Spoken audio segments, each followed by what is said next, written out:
디모데전서 5장 1절부터 16절까지 말씀을 본문으로 해서요, 참 과부인 과부를 존대하라, 참 과부인 과부를 존대하라 라는 제목으로 말씀을 나누도록 하겠습니다. 바울이 디모데 목사님을 에베소 교회로 파송을 하고 교회를 바르게 잘 세워가도록 부탁을 합니다. 그런데 디모데 목사님께는 한 가지 걸림이 있었어요. 나이가 연소했었습니다. 바울을 대신해서 에베소 교회에 파송을 받았는데 성도님들이 디모데의 연소함으로 인하여서 담임 목사님으로서의 권위를 주지 못했었던 거죠. 바울은 나이로 얻는 권위 말고 영적인 참 권위가 어디에서부터 오는지를 5가지 명령으로 가르쳐 주십니다. 첫째로 말과 행동과 사랑과 믿음 그리고 정절에 있어서 믿는 자의 본이 되라. 그리고 성경을 읽어주고 그 성경을 풀어가지고 그리스도 예수님을 잘 가르쳐주고 또 말씀대로 예수님을 믿고 그대로 따르도록 권면하는 설교에 전념하라. 세 번째로 은사를 가볍게 여기지 말고 불리듯 사용하라. 네 번째, 신앙의 성숙함, 신앙의 진보를 나타나게 하라. 그리고 너 자신과 너가 가르치는 그 가르침을 계속하여서 성경에서 벗어나지 않도록 그렇게 살피라.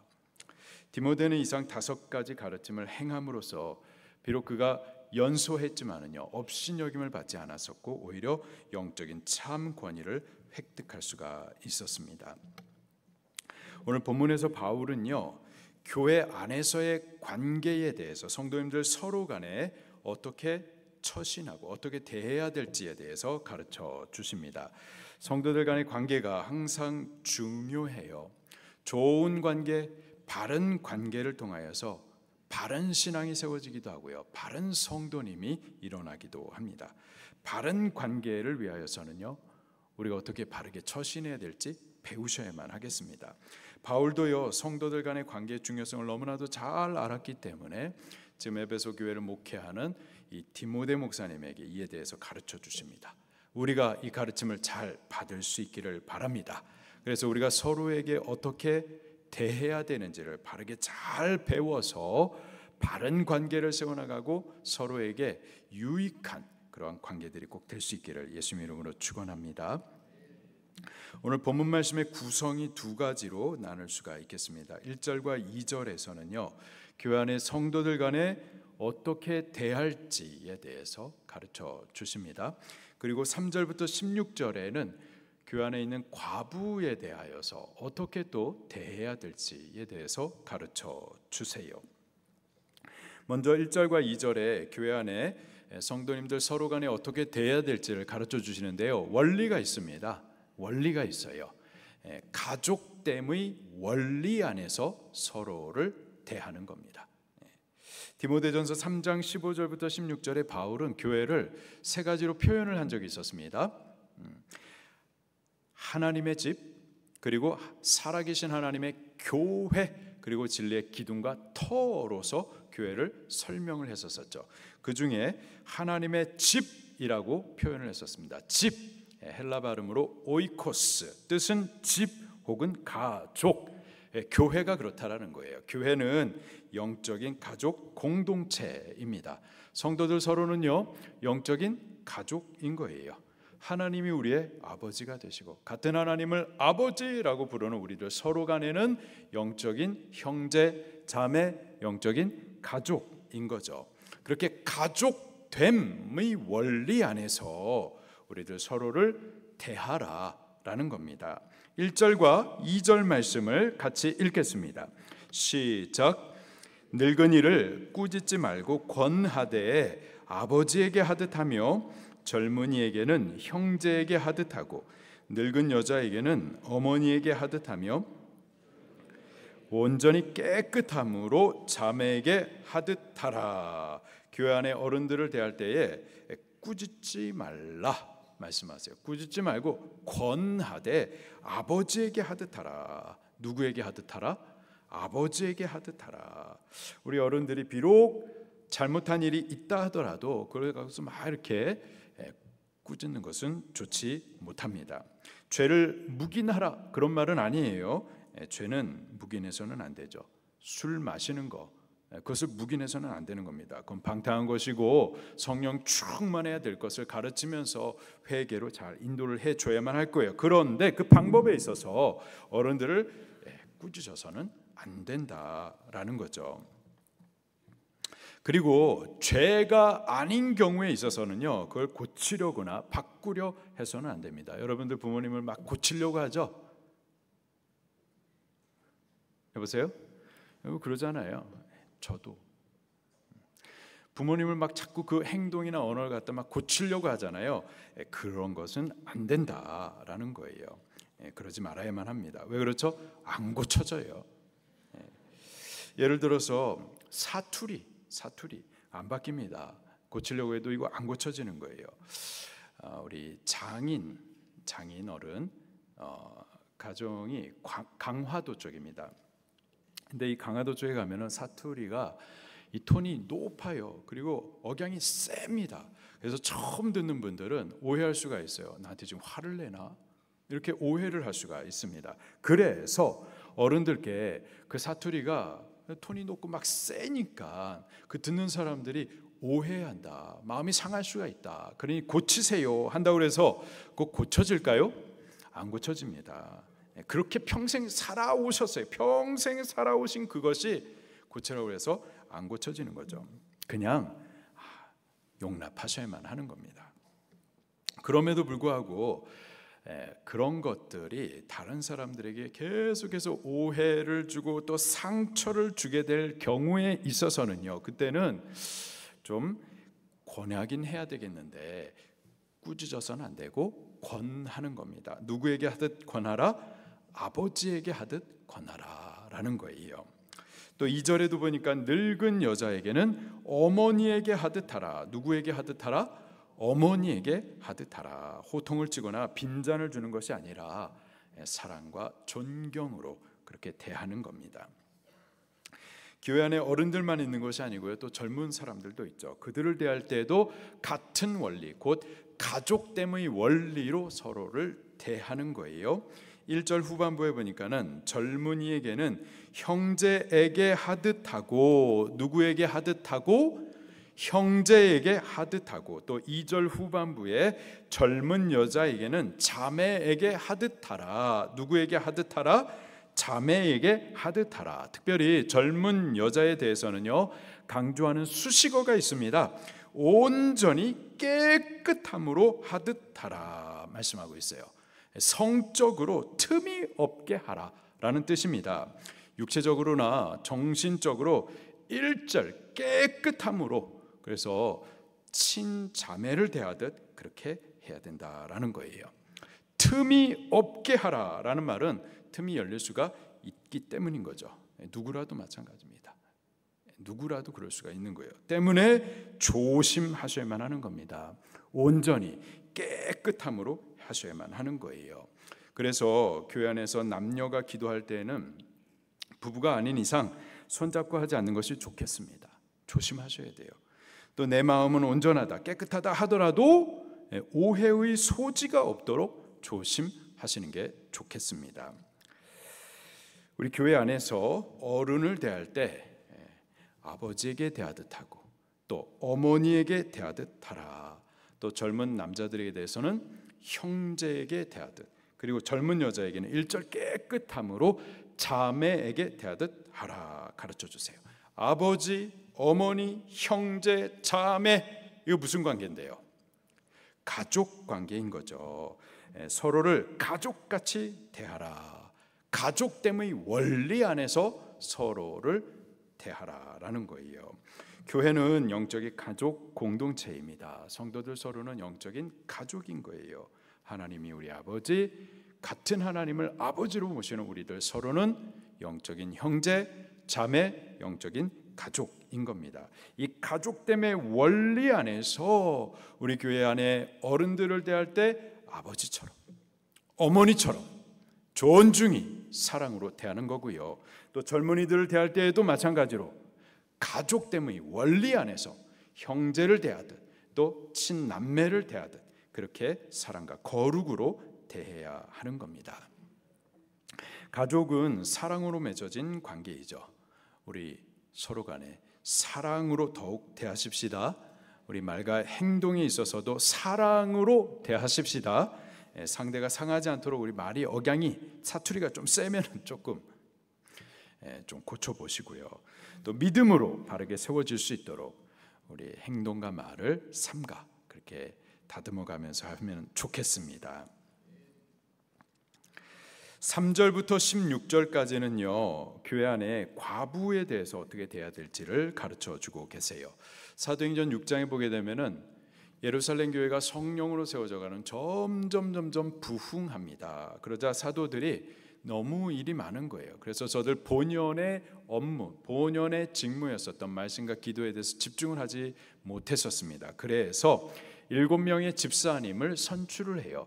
그리고 사도들은 그들 본연의 직무인 말씀과 기도에 전무하고 집사님들이 교회 전반의 일들을 담당하게 했었습니다. 집사님들이 교회를 다 맡아보는데요, 그 중에 중요한 사역 중에 하나가 바로 과부를 돌아보는 일이었었습니다. 예루살렘 교회는 그렇게 시작부터 과부를 돌보는 사역이 제도적으로 설치되어 있었던 거예요. 바울은 디모데 목사님을 에베소에 파송하면서 이방인 교회지만 그 교회 안에서도 과부를 돌보도록 가르쳐 줍니다. 그래서 오늘 본문에 과부를 어떻게 대할 것인가 가르쳐 주시는데요, 한 세 종류의 과부가 있습니다. 첫 번째로 참 과부가 있고요, 두 번째로 자녀나 친척이 있는 과부가 있고요, 세 번째로는 젊은 과부가 있습니다. 바울은 이 각각의 형편에 맞게 각각 어떻게 돼야 될지를 가르쳐 주고 계세요.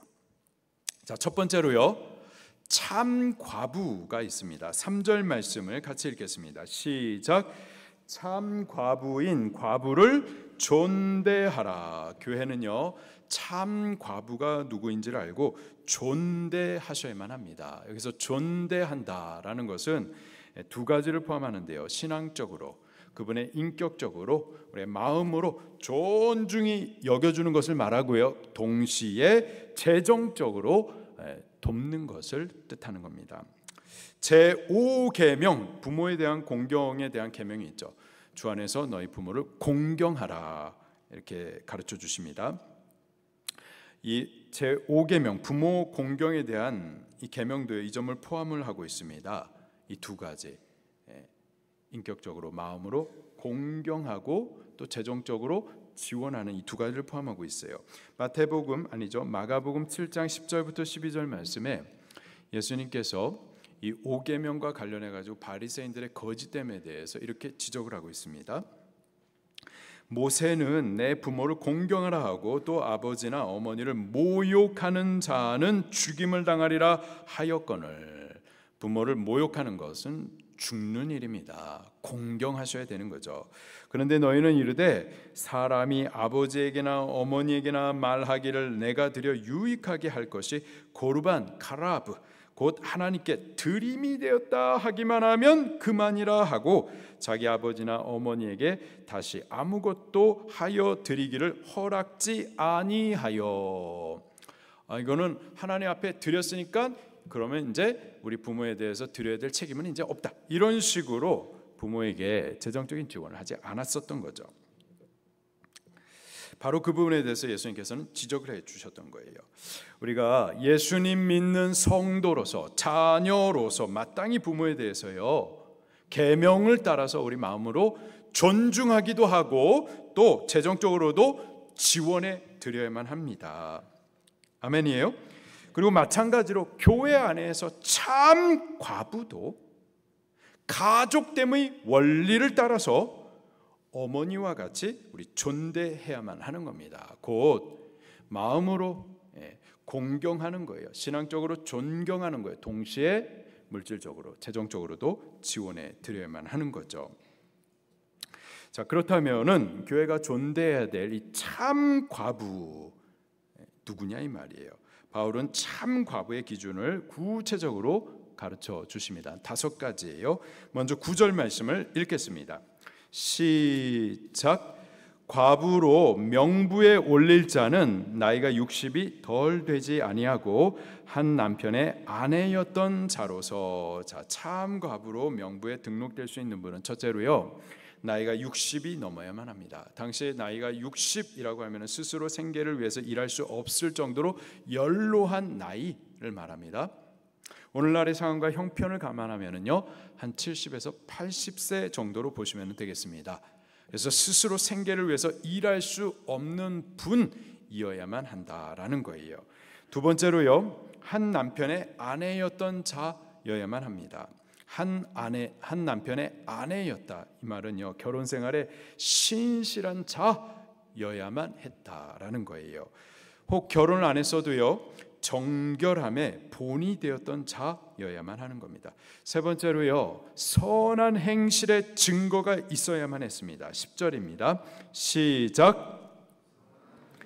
증거가 있어 혹은 자녀를 양육하며 혹은 나그네를 대접하며 혹은 성도들의 발을 씻으며 혹은 환난 당한 자들을 구제하며 혹은 모든 선한 일을 행한 자라야 할 것이요. 선한 증거가 있는 분이어야만 합니다. 선한 증거란 자녀를 믿음 안에서 바르게 잘 가르치고 양육했거나 또는 나그네를 잘 대접했거나 성도들의 발을 씻을 정도로 그렇게 겸손히 교회를 잘 섬겼거나 또는 환난 당한 자를 구제하는 일 등 선한 일을 행한 자여야만 합니다. 믿음의 행실, 믿음의 본이 되는 분이어야만 이름을 올릴 수가 있었던 거죠. 네 번째로 외로운 자여야만 했었습니다. 5절 말씀입니다.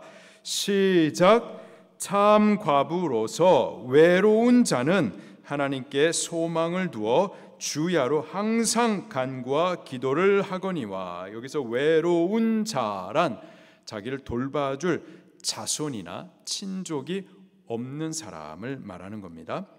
그리고 다섯 번째 마지막으로 하나님께 소망을 두어서 주야로 항상 기도와 간구로 섬기는 자여야만 합니다. 경건한 자여야만 했었던 거죠. 과부들 중에는요, 이렇게 경건한 참 과부가 있는가 하면은 그렇지 않은 과부들도 있었습니다. 6절 말씀을 같이 읽겠습니다. 시작. 향락을 좋아하는 자는 살았으나 죽었느니라. 향락을 좋아하는 과부들도 있었던 거예요. 어떤 이는 과부가 돼가지고 모든 소망을 하나님께만 두고 그 앞에서 경건하게 사는가 하면은 또 어떤 과부는요, 술 마시고 음행했었던 거죠. 바울은 그들을 향해서 살았으나 죽었다 이렇게 표현을 하고 있습니다. 그 육체는 살아 있어요. 그러나 하나님을 떠난 그 영혼은 이미 죽은 거죠. 압축해서 말하면은요, 교회가 존대해야 할 참 과부는 두 가지 조건이 있는 거예요. 줄여서 두 가지 조건. 첫 번째로는 물질적으로 도움을 받을 사람이 없어서 궁핍한 분이어야만 하고요. 또 다른 한 조건은 영적인 조건으로서 경건해야만 합니다. 그들이 참 과부로서 이렇게 이름을 올릴 수가 있었던 거죠. 성경에서 발견할 수가 있는 대표적인 참 과부가 있습니다. 생각나시는 분이 있나요? 안나 할머니였어요. 이 안나 할머니는요, 참 과부로서 경건했습니다. 존대받을 만했었어요. 그의 경건의 모습을 성경이 이렇게 소개를 해주고 있습니다. 누가복음 2장 36절부터 37절에 아셀지파 바누엘의 딸 안나라 하는 선지자가 있어 나이가 매우 많았더라. 그가 결혼한 후 7해 동안 남편과 함께 살다가 과부가 되고 84세가 되었더라. 이 사람이 성전을 떠나지 아니하고 주야로 금식하며 기도함으로 섬기더니. 안나 할머니는요, 참 과부가 된 이후에 하나님께만 소망을 두었었습니다. 그리고 성전에 올라가지고 그 성전을 떠나지 아니하고 주야로 금식하며 기도함으로 하나님을 섬겼었어요. 그러다가 마침내 그 성전에서 주님을 섬기고 있는 그때에 성전으로 올라오신 아기 예수님을 직접 눈으로 만나게 되죠. 그리고 예루살렘의 속량을 바라는 모든 사람을 향하여서 아기 예수님의 이름으로 예언을 해 주기도 했었습니다.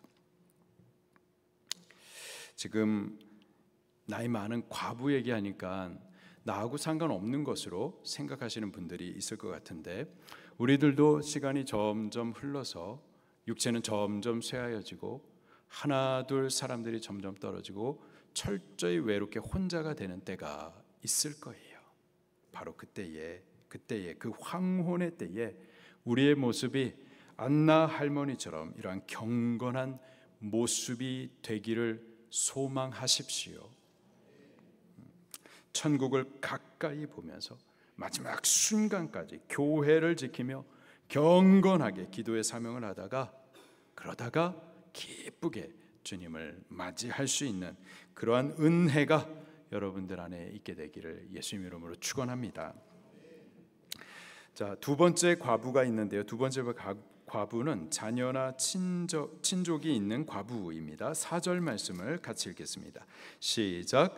만일 어떤 과부에게나 자녀나 손자들이 있거든 그들로 먼저 자기 집에서 효를 행하여 부모에게 보답하기를 배우게 하라. 이것이 하나님 앞에 받으실 만한 것이니라. 아멘. 자녀나 손자들이 있는 과부의 경우는요, 그 자녀나 손자들로 하여금 효를 행하여서 보답하기를 배우도록 하라 말씀하세요. 그들의 과부된 어머니를 혹은 할머니를 재정적으로 도우라라는 겁니다. 그래야 할 이유를 바울이 두 가지로 제시해주고 있는데, 첫 번째로 그렇게 함으로써 어렸을 때 그들을 돌봐준 부모와 종부모의 은혜를 갚을 수 있기 때문인 거죠. 두 번째로는 그렇게 하는 것이 하나님을 기쁘시게 섬기는, 하나님께서 기쁘시게 받으시는 것이 되기 때문에 그렇습니다. 성경의 하나님은 우리에게 부모 공경하라 명령해 주십니다. 또 과부를 향한 관심도 갖도록 가르쳐 주시죠. 마땅히 우리가 자녀와 손자가 되어서서 그들의 과부된 할머니 또 어머니를 공경하고 재정적으로 도와주셔야만 하는 겁니다. 우리가 꼭 자녀가 아니다 하더라도요, 과부의 친족이 되는 분이라면은요, 그 친족된 과부를 재정적으로 도와야 할 책임이 또 있습니다. 16절 말씀입니다. 시작. 만일 믿는 여자에게 과부 친척이 있거든 자기가 도와주고 교회에 짐지지 않게 하라. 이는 참 과부를 도와주게 하려 함이라. 교회는 참 과부를 알고 그들을 존대하여서 물질적으로도 잘 도와주되 먼저는 그 가족과 친족이 과부된 자기 가족을 돌보는 것이 순서인 겁니다. 성도가 하나님을 섬긴다, 말씀을 따른다 하면서 자기 부모나 가족을 돌보지 않는 것은 믿음을 배반한 겁니다. 그건 악한 거예요. 8절 말씀을 같이 읽겠습니다. 시작. 누구든지 자기 친족, 특히 자기 가족을 돌보지 아니하면 믿음을 배반한 자요 불신자보다 더 악한 자니라. 우리가 신앙이라고 하는 것은 말씀을 믿고 바라는 겁니다. 말씀을 따르는 것이 신앙이죠. 하나님의 말씀은 우리에게 부모 공경하라 명령하고 있어요. 과부를 돌아보라 가르치고 있습니다. 과부된 자기 어머니를 돌보지 않으면서 내가 신앙한다, 하나님을 섬긴다라고 하는 것은 그건 거짓말인 겁니다. 믿음을 배반한 거예요. 악한 겁니다. 항상 부모님을 찾아뵙고 또 인사도 드리고 필요를 채워드리고 계시겠지만 이번 주에 더욱 사랑과 존경을 담아서 부모님을 찾아뵈십시다. 그리고 효를 행하십시다. 과부된 어머니, 호랍이 된 아버지를 마음으로 공경하고 또 재정적으로도 채워드리면서 우리가 먼저 받은 사랑과 은혜를 보답해 드리도록 하십시다. 그것이 마땅한 거고 그것이 하나님께서 기쁘시게 받으시는 예배가 되는 거예요. 이번 주에 우리 순종하십시다. 세 번째, 젊은 과부도 있습니다. 11절 말씀을 또 같이 읽겠습니다. 시작. 젊은 과부는 올리지 말지니 이는 정욕으로 그리스도를 배반할 때에 시집가고자 함이니. 젊은 과부란 60세 이하의 과부를 지칭합니다. 일할 수 있는 나이에 있는 과부를 말하는 거예요. 바울은 그들을 참 과부의 명부에 올리지 못하게 합니다. 몇 가지 이유가 있어요. 첫 번째로는 참 과부는 선한 행실의 증거와 사역, 그리고 하나님께만 소망을 두어 주야로 간구와 기도하는 자여야 하는데, 젊은 과부는 정욕을 따라 그리스도를 배반하고 시집갈 가능성이 컸기 때문에 그렇습니다. 과부가 남편을 원하고 재혼하는 것, 그것 자체로 죄가 되지 않습니다. 재혼은 죄가 아니에요. 오히려 14절 말씀에 보게 되면 바울은 어떤 경우에는 재혼을 하라고 그렇게 권면을 해주고 있습니다. 재혼할 수가 있어요. 그러나 그리스도를 배반하는 것은 죄죠. 그리스도께만 소망을 두고 평생 헌신하기로 주야로 기도하기를 섬기기를 결단하고 서약했는데 그 믿음과 약속을 저버리는 것, 파기하는 것, 이것은 분명히 죄가 되는 겁니다. 12절 말씀입니다. 시작. 처음 믿음을 저버렸으므로 정죄를 받느니라. 참 과부로 명부에 올릴 때에는요, 지금까지도 경건하게 하나님만 소망하며 헌신해 왔지만 앞으로도 더욱 그렇게 하겠다라는 믿음의 고백과 약속을 합니다. 그런데 주께 믿음과 약속을 고백해놓고는 그것을 저버리기까지 정욕을 따라 시집을 가는 것은 정죄받는 일이 마땅합니다. 때문에 그들의 이름을 참 과부의 명부에는 올리지 말라 말씀하시는 거죠. 두 번째로 젊은 과부들 중에 쓸데없는 말을 하면서 집집마다 돌아다니는 사례가 있었던 거예요. 13절입니다. 시작. 또 그들은 게으름을 익혀 집집으로 돌아다니고 게으를 뿐 아니라 쓸데없는 말을 하며 이를 만들며 마땅히 아니할 말을 하나니. 게으름을 익혀 집집으로 돌아다녔다, 이렇게 표현하고 있어요. 참 과부로 명부에 올려지게 되면은요, 교회에 재정적인 도움을 얻게 됩니다. 그러면 일하지 않아도 되는 거죠. 젊은 과부에게 과거에는 재정의 도움을 주었었던 겁니다. 그래서 일하지 않아도 되었었던 거예요. 그랬더니 게으름을 익히게 된 겁니다. 한편 아직까지 건강해요, 젊어요, 에너지가 넘쳐요. 그러다 보니까 집집으로 돌아다니면서 쓸데없는 말하고 마땅히 하지 말아야 할 말들을 하는 등 교회에 덕을 끼치는 것이 아니라 오히려 손해를 끼쳤었던 겁니다. 젊은 과부, 건강도 있고 시간도 있고 또 재정도 있고, 그러면 그것으로 힘있게 주님을 헌신하면 너무나도 좋았을 텐데 오히려 그것으로 죄를 짓고 다녔었던 거죠. 바울이 이렇게 말해줍니다. 14절입니다. 시작. 그러므로 젊은이는 시집가서 아이를 낳고 집을 다스리고 대적에게 비방할 기회를 조금도 주지 말기를 원하노라. 여기서 젊은이란 젊은 과부를 말하는 겁니다. 그에게 지금 시집가라 권유를 하고 있어요. 재혼하라 라는 거죠. 또 아이를 낳으라 라고 말을 합니다. 아이를 낳는 것은 여자에게 허락된 특권이자 또 큰 사명이고 복이죠. 바울은 젊은 과부에게 재혼해라, 그래서 아이를 길러내고 그렇게 집을 세우라 권면을 하고 있습니다.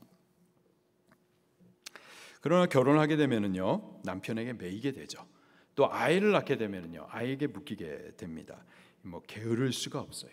지치고 피곤합니다. 집집이 돌아다니면서 쓸데없는 말을 할 수가 없게 되는 거죠.